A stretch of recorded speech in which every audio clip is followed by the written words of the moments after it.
Magandang hapon po sa ating lahat. Ayun, magandang Batiin nga hapon po po. natin ang isa't isa ng magandang hapon. Magandang Papalakas na. hapon. Magandang hapon. Maganda kayo sa hapon.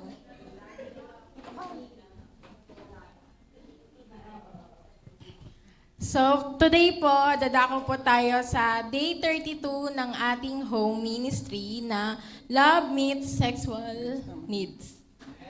Ay. Saan ba? Ayun.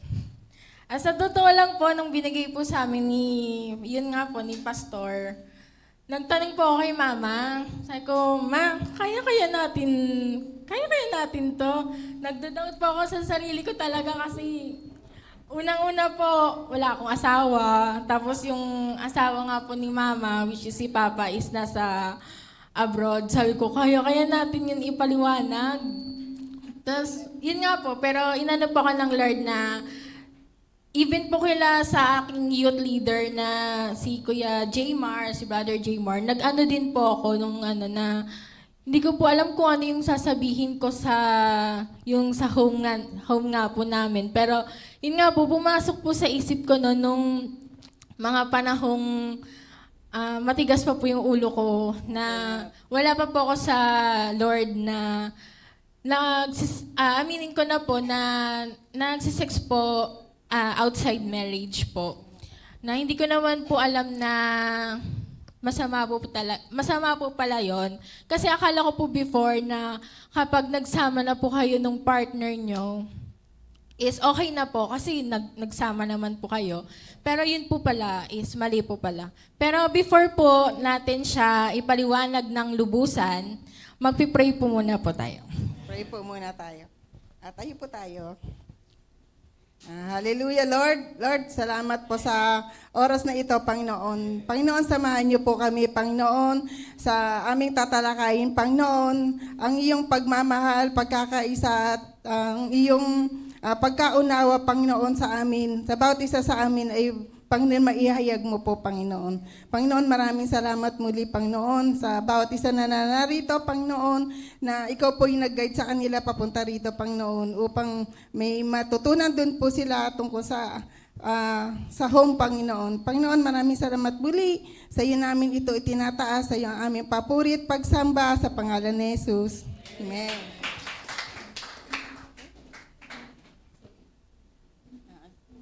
Love meets sexual desire. Ang ilan sa mga tao ay nag-iisip na ang Biblia daw ay walang magandang masasabi tungkol sa sex. Sa totoo lang, napakabuti ng Lord sa atin dahil paulit-ulit tayong inire-remind ng Lord para hindi tayo mapahamak. Sa katotohanan, gayon pa man, maraming sinasabi ang Biblia tungkol sa pakikipagtalik at sa pagpapala ng mag-asawa. Maging ang mga hangganan at paghihigpit nito ay may mga paraan ng Diyos para mapanatili ang ating mga karanasan sexual sa isang antas na higit pa sa alinman sa mga na-advertise sa telebisyon o sa mga pelikula. So alam niyo po ba yung bagong balita ngayon na kumakalat daw po yung HIV? So nakakabahala na po talaga yon, no, nakakatakot po. Kasi ngayon nga po, nauuso na yung mga porn sites po, mga dating app kung saan nakakakilala. Lalo na po yung mga kabataan ngayon na mga nakakakilala nang hindi po talaga nila lubusang nakakakilala. Pero yun nga po, dahil sa peer pressure, mga nagtataka sila kung ano ba yung feeling ng ganon, is natatry nilang makipag-sex outside marriage. Sabi po sa 1 Corinthians,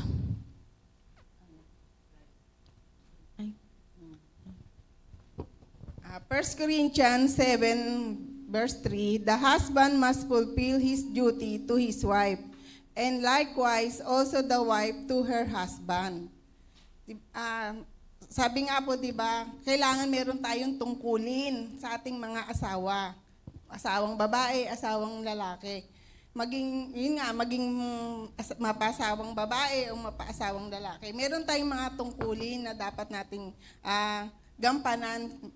Bukod po sa tahanan, syempre may mga kanya-kanya tayong responsibilidad tulad ng sa lalaki, magtatrabaho po. Yung nanay sa bahay, syempre mag-aasikaso sa mga anak. Yung mga anak naman sa pag-aaral.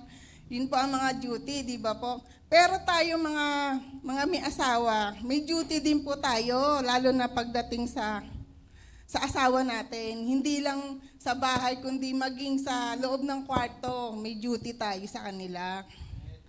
Mahirap po.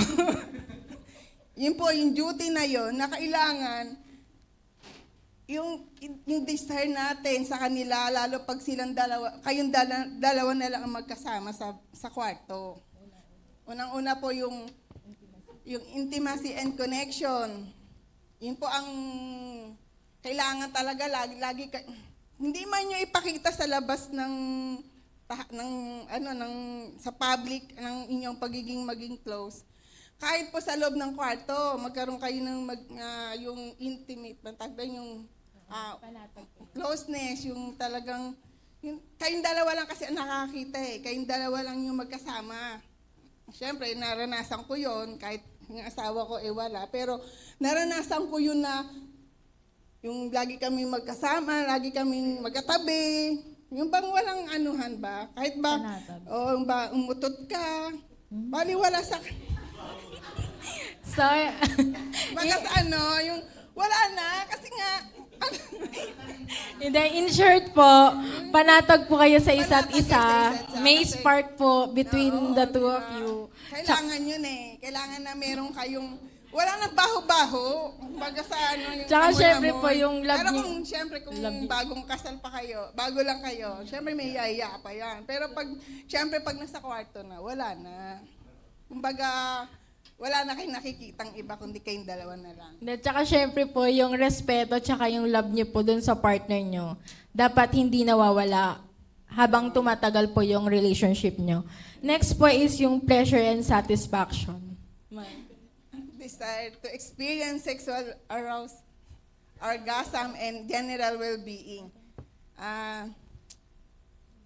Siyempre Syempre po, kasama din dito yung duty nyo bilang mag-asawa, yung maibigay nyo sa kanila yung pleasure at maging satisfy sila. Siyempre yung paghawak-hawak, dapat may init yon. Hindi galing sa kalan, ha? Baka galing ka sa kalan, nawakan mo yung asawa mo. Siyempre may init. Siyempre baka naman hinawakan ka, tapos sasabihin mo, init. Mainit na ngayon. Kung initin mo pa. Mainit, siyempre. Kailangan mas mainit. May mararamdaman siyang kakaiba sa'yo. Oo, yung lambingin mo, Lambing. sabi ang ganda mo, kahit di naririnig sa labas, sa loob, ang ganda mo. O siyempre asawa mong babae na ang pogi mo. Siyempre, iba na yan. Pag nagdikit na kayo, iba na. Yan po yung pleasure and satisfaction na kailangan habang naibibigay mo sa kanya yung pleasure. yung po tawag kasi? yung satisfied ba yung Satisfaction. yung satisfied siya na siyempre alam niyo na yon. Hindi, isa din po kasi, di ba po, sa duty ng mag-asawa is yung maibigay nila yung pleasure at saka masatisfy sila. Hindi lang po about sa sex, pero about din po sa love, respect, at saka yung time nila, yun din po yung ibig sabihin nun. Tapos meron pa yung autonomy and self-expression, the freedom to explore one's own sexuality and desire without fear or judgment. Ito nga po yung mag-explore kayo ng partner mo na walang masama kasi partner mo naman. Kumbaga, mag-isip kayo na anong gagawin nyo. Na gagaling yung confidence sa sarili.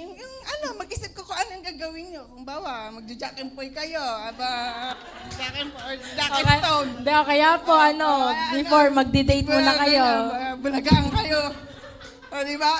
Ibig sabihin na explore nyo yung nararamdaman nyo. Di ba, ganun gagawin nyo para, kumbaga, walang nyo, yung walang takot. Siyempre, naglabasan na kayo ng nun eh. Tsaka sa partner nyo rin po kasi mararanasan yung confidence. Kapag sinasabi niya na kahit mataba ka or payat ka, Sa kanya po, manggagaling yung confidence mo dapat na kahit mataba ka, ang sexy mo pa din. Yung kahit payat ka, maganda ka pa din. Sexy Ganon. mo. Tsaka, kailangan po, naliligo. Huwag naman, nasa kwarto kayo, hindi kayo naliligo, pareho kayo na amuyang kayong dalawa. Kailangan, para ano yung, ma-freedom, mabango. Mabango ka, mabango ka. Ano, ikaw lang, ba't mabango ka ko hindi? Kailangan merong yung bang, meron talagang kayo na, baka pareho kayo, isa hindi nagtutoothbrush. Bago ikaw, unfair naman sa kanya. Kikis ka na niya, mautlot pa. Mautlot pa kasi, toothbrush ka muna. Toothbrush ka muna. Yung baga, kailangan pareho kayong lahat. Yung pareho kayo na sa oras na yon mabango, talagang naghahalimuyak yung kwarto. Kasi nga po, di ba, duty niya din po bilang mag-asawa na maging ready ka sa buong araw na pag-uwi ng asawa mo, mabango ka, magre-ready ka dapat ng pagkain. Siyempre, yun yung lambing ng hinahanap ng asawa kahit wala ka. Baka naman galing trabaho, papasok na ng kwarto, amoy araw pa rin. Amoy araw ka pa rin, di ba? Siyempre, kailangan i-prepare mo yung sarili mo para pagdating ng... Kasi yung talagang naipakita mo. Kasi free mo yan, di ba? Kasi mo yan na... kasama yun sa asawa mo na... Para hindi siya, totoo lang, para hindi siya mawala ng gana. Siyempre, hindi siya mawala ng baka hanapin niya sa iba. Mahirap yun. Ngayon pa, nasa Lord tayo. Hindi pwede yun. Bawal yun. Opo. Next po.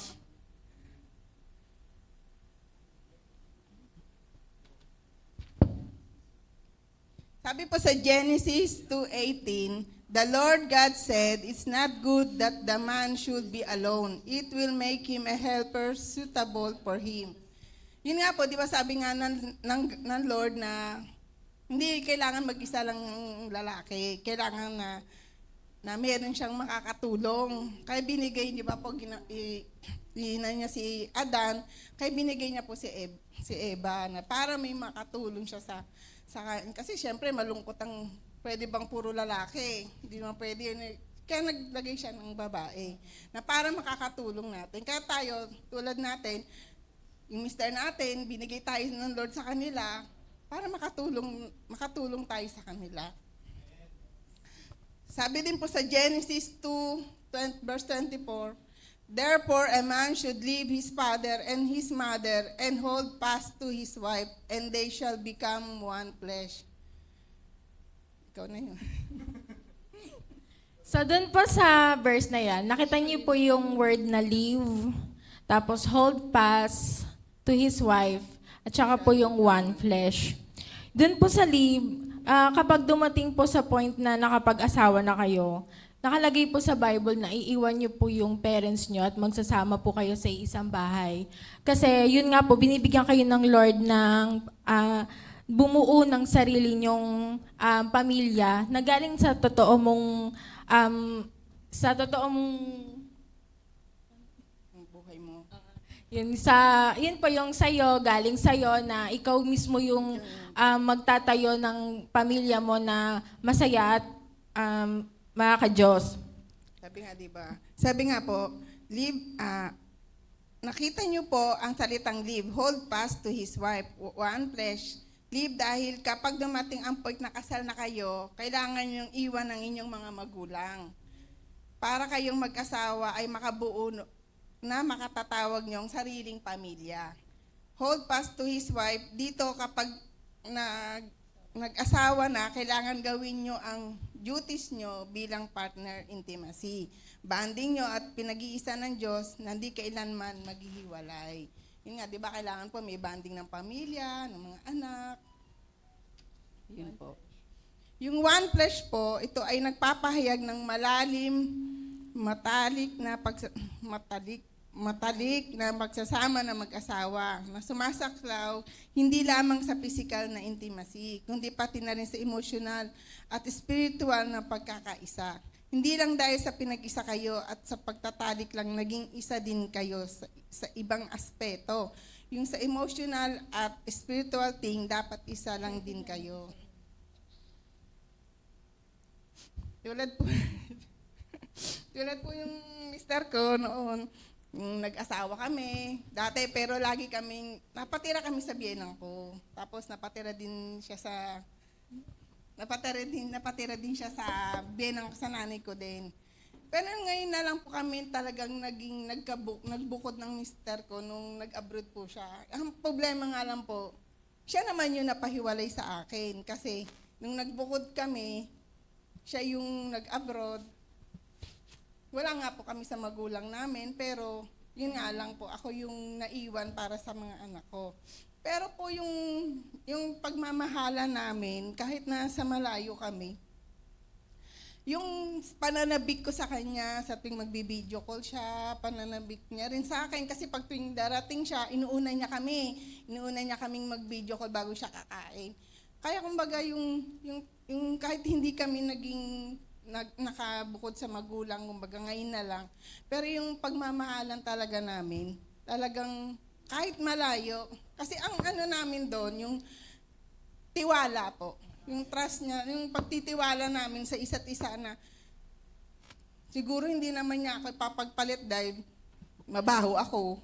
Hindi ko rin naman siya ipagpapalit dahil kahit nasa abroad siya, oo, na kahit maraming maganda po doon. Pero hindi ko rin naman po siya pinagpalit na kahit maraming pogi dito. Siyempre po, ang nasa akin po kasi, natatakot ako sa Lord. Kasi ayoko po na yun po yung magkaroon ng mga tawag na mga kabit, ganun po. Ayoko, takot po ako dun eh. Tsaka mahal ko pamilya ko, mahal ko ang mga anak ko, kaya talagang nung kinasal talaga po kami, talagang siya lang po talaga kahit na may mga problema kami. Siyempre pa nagdadaan naman talaga yun sa mag-asawa, yung mga problema. Pero yung pagiging namin sa isa't isa, andoon pa rin po kahit na wala kaming kwarto. Kahit wala pa kaming kwarto nung panahon noon, sala tapos kwarto na po, yung parang isa lang po. Pero yung intimacy namin, siyempre, ibibigay namin po yun sa isa't isa. Hanggang ngayon, nung lumalis siya, kami malalaki naman na itong mga anak namin. Pero talaga po yung pagmamahala namin, nandun po. Dahil kasama namin ang Lord, kasi alam ko na, once nakasama mo ang Lord, ang pagsasama nyo talagang titibay. Amen. Meron pa nga po, share ko lang din po. Ang kinaiinis lang po namin minsan kay mama pagdating kay papa, na kapag yung video call po, yung magbi-video call na sila, nakasimangot po siya. Wala man po. Smell na nga eh. Hindi, dati po yun. Parang yun nga po, ma, ano ka ba? Ngayon nag-uusap nga lang kayo ni Papa, nakasimangot ka pa. Yung pagod na ngayon tao, sisimangutan mo pa. Parang, bigay mo naman ng magandang ngiti mo. Ginagana namin siya. Binumbungangaan niya pa minsan. Kaya... pero yun, totoo naman po yun. Pero dati pa naman po yun. Kaya po nung ngayon, pagbukas niya ng video, Nakangiti na po siya. Malaki na po yung pagbabago niya kasi nakangiti na po talaga nakangiti siya. na po ako. Pero talaga po, ganun ako. Kasi ganun naman po kasi ako. Yung kala mo galit, yung kala mo nakasimangot. Pero hindi naman po. pero totoo po, ang laki ng inano ko nung nandito na po ako sa Lord. Nakangiti na po ako lagi. Kaya nga gusto ko ipitin na po itong... Kasi nahihirapan ako. Yun po. Next po. Hebrew 13 verse 4, marriage should be honored by all, and the marriage bed kept pure. For God will judge the adulterer and all the sexually immoral. Dapat ituring na marangal ang lahat ang pag-aasawa at maging tapat kayo sa isa't isa, sapagkat hatulan ng Diyos ang mga nakikiapid at nangangalunya. Yun nga po, di ba pag kinasal na kayo, talagang dapat, ang pinag-isa ng Diyos ay hindi kayang paghiwalayin. Kaya nga po, di ba, dapat maging tapat tayo, maging honest tayo sa isa't isa. Saka, lagi nating i-respeto yung asawa natin kasi nga, hindi wag nating anihin na porket kasal tayo. Pero, talagang, ang dapat po talaga, respeto natin ang asawa natin. Maging yung babae o lalaki, kailangan irespeto natin dahil alam natin, pinag-isa tayo ng Panginoon. Lagi natin isipin na significant ang kasal at maging tapat po. Yung purity, yung kalinisan sa loob ng ating marriage, tsaka ang kasal kasi po ay sagrado yan. Sagrado po yan ng Panginoon na talagang pinag-isa niya po tayo. Kaya yung sabi nga po sa Bible, palagi tayong nire-remind ng Lord na ang sexual na kasalanan ay isang paalala. Hahatulan ng Diyos ang mga lumalabag sa kabanalan ng kasal. Kaya nga po, di ba, kailangan na tayo sa pagdadasal natin sa ating mga asawa. Kumbaga, pag-pray natin sila na huwag sila matukso, o lalo na kung nasa malayo yung mga asawa natin na pag-pray natin na huwag silang matukso, kasi pag hindi natin pinag-pray ang mga asawa natin, baka maano sila ng kalaban. Siyempre, meron ganyan, baka wala ang asawa mo, aning ka. Baka nagluloko na yun, iniwan ka na. Kaya kailangan ipag-pray mo yung mister mo o yung kaya misis mo para talagang yung pag-pray mo yung may shield yung asawa mo sa anumang tukso. Yun yung pong yung pati po yung kalinisan, kailangan po, di ba, bago natin ang asawa natin sa harapan ng sa altar po, malinis siya, walang dungis. Naalala ko po yung sabi ni Pastor Bong Saging na nung nagkaroon daw siya, yung girlfriend niya para po yung asawa niya, hindi niya po daw sinasama sa hindi niya raw po silang dalawa lang na nanonood ng sine. Kundi po, sinasama daw niya yung kanyang biyenan, yung nanay ng asawa niya. Sabi niya kasi, ba't mo ako sinasama? Sabi daw ng biyenan. Kasi po, wala akong tiwala sa sarili ko eh. Kasi baka nga daw po kung anong magawin niya doon sa misis, na magiging asawa niya. Kaya nung nasa altar na sila, talagang tuwan-tuwa siya kasi malinis niyang iniharap sa altar yung kanyang asawa. Talagang walang dungis yung asawa niya kasi tayo, di ba po? At totoo po ako, nung kinasal ako, buntis na ako kay Grace.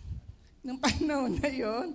Kaya po, walang pure. Hindi po malinis. Doon ko lang po nalaman na ganun pala po kailangan na pag kinasal tayo, kailangan igalang natin ang magiging asawa natin hanggang iharap natin sa altar yung ating asawa. Pero ganun pa man po, yung nangyari yun, narito namin pa rin po ako nagpapalinis sa Lord dahil nga sa nangyari. Pero yung pagmamahal, yung marriage po, kailangan talagang malinis po yan.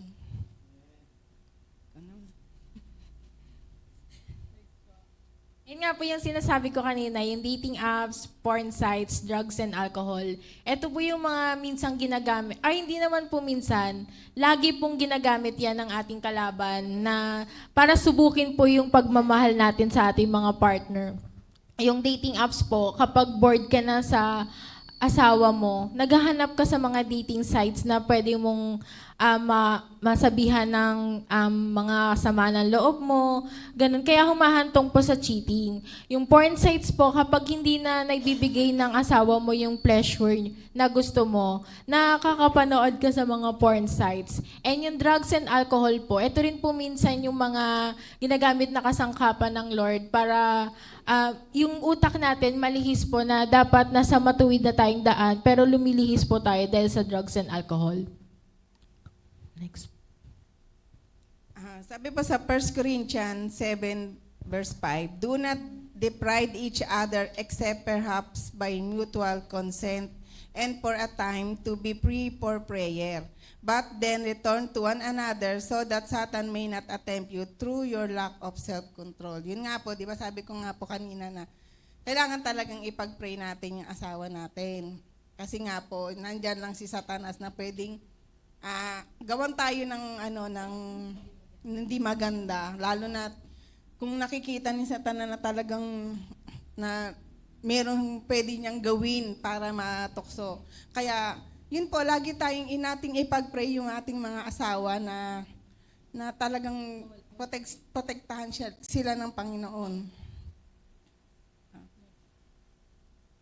Ito po yung sa mga mag-asawa na dapat meron po kayong patience, kindness, selflessness, thoughtfulness, forgiveness, honor, and protection. At higit sa lahat po, yung love of Christ. Yan po dapat yung mga nasa center natin ng mga mag-asawa po. Yan po dapat yung mga nasa center nila, yung love of Christ. Para po matakot sila, na laging pumasok sa isip nila na dapat bang gawin kong mag-cheat, love ako ng Panginoon.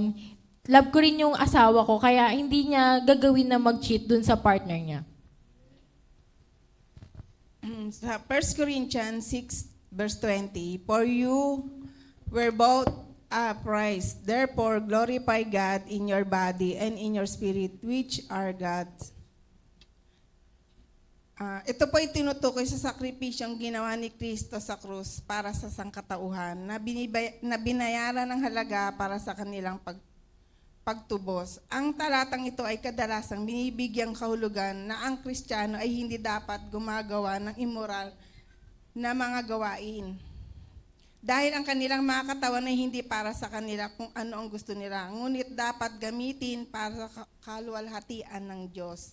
Yun po, di ba? Isipin natin na ang katawan natin ay hindi lang sa atin, kundi para sa Lord din yan eh. Kasi di ba nga po, tayo mga Kristiyano, hindi na tayo to. Kumbaga si Lord na. Kaya, kumbaga, yung katawan natin ay si Lord na, kumbaga lahat ng ating gagawin, lagi natin para sa Lord to. Kaya kumbaga sa asawa natin, para sa Lord to, yung ginagawa natin sa asawa natin. Para nakakaluwalhati yung mga ginagawa natin sa asawa natin dahil sa Panginoon.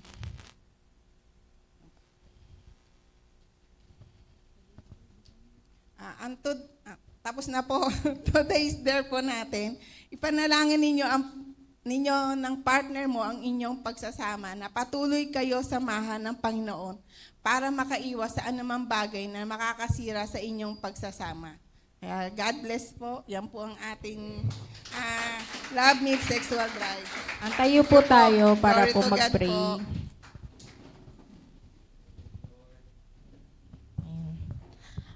Lord, salamat po, Panginoon, sa araw na ito, Panginoon. Binuksan niyo po ang aming puso at isipan, Panginoon, sa mga bagay na ikakaluwalhati niyo po, Panginoon. Lord, patuloy niyo po kaming gawing malinis, Panginoon, sa harapan ninyo, Panginoon. Lord, tanggalin niyo po sa aming mga isip ang pagkakasala, Panginoon. Lord, gawin mo kaming matuwid, Panginoon. Lord, maraming salamat, Panginoon, sa mga bagay na libre mong ibinibigay sa amin, Panginoon. Lalong-lalo na, Panginoon, ang pagpaparana sa amin ng pagmamahal mo, Panginoon. Lord, salamat, Panginoon, dahil patuloy namin itong nararanasan, Panginoon. Lord, patuloy namin dalangin, Panginoon, ang kumakalat na HIV, Panginoon. Lord, hindi niyo ito pinahihintulutan, Panginoon. Aalisin niyo po ito, Panginoon. Lalong-lalo na, Panginoon, sa mga isip ng mga kabataan, Panginoon.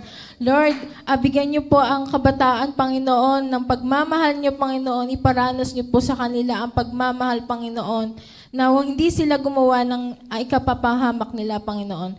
Lord, ganun din po sa bawat pamilya, Panginoon, na mag-asawa, Panginoon, na lalo pong uminit ang kanilang pagmamahalan, Panginoon, na kayo po ang maging center ng kanilang buhay, Panginoon, ng kanilang pagsasama, Panginoon. Maraming salamat, Panginoon. In Jesus' name, Amen.